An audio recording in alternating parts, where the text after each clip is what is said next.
Oke, selanjutnya kita akan beralih topik ke negara. Apa itu negara? Menurut Kamus Besar Bahasa Indonesia atau KBBI, negara adalah organisasi dalam suatu wilayah yang mempunyai kekuasaan yang tertinggi, yang sah dan ditaati oleh rakyatnya. Itu pengertian negara secara KBBI atau dalam KBBI. Nah, itu tadi kan secara dalam KBBI ya. Sekarang kita akan bahas secara pengertian secara umumnya. Jadi, negara itu secara umum adalah daerah tertentu yang ditempati oleh sekumpulan orang dan dikelola oleh seorang pemimpin yang diakui oleh bawahannya sebagai pemilik kedaulatan. Itu secara umum. Sedangkan Soekarno mengatakan bahwa negara adalah suatu organisasi masyarakat yang berada pada daerah atau wilayah tertentu dengan kekuasaan terhadap negara yang berlaku dalam kedaulatannya. Sedangkan menurut Profesor Miriam Budiharjo mengatakan bahwa negara itu mempunyai arti sebagai bentuk organisasi dalam suatu wilayah dengan kekuasaan dapat menimbulkan kesejahteraan untuk kehidupan bersama. Oke, ada beberapa susunan yang mendukung pengertian negara. Jadi yang pertama itu adalah rakyat. Rakyat sebagai sebutan terhadap orang yang berada di bawah naungan suatu wilayah, itu disebut rakyat. Yang kedua adalah wilayah.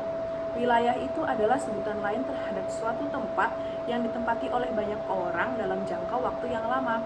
Wilayah kedaulatan negara itu mencakup beberapa bagian, yaitu ada udara, darat, dan air. Itu adalah wilayah.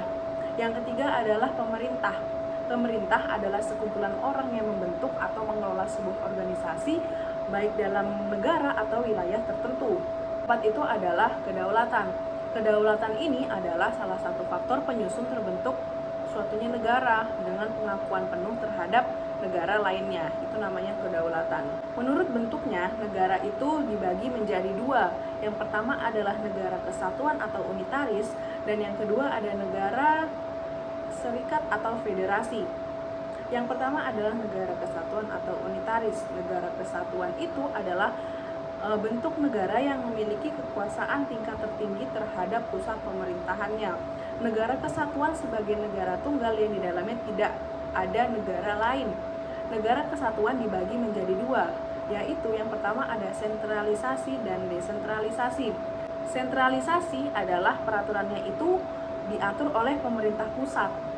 Sedangkan desentralisasi itu peraturan yang diberikan kewenangan atau kebebasan terhadap daerahnya sendiri, akan tetapi tetap mengikuti aturan dari pemerintah pusat. Itu namanya desentralisasi. Yang kedua adalah negara serikat atau federasi.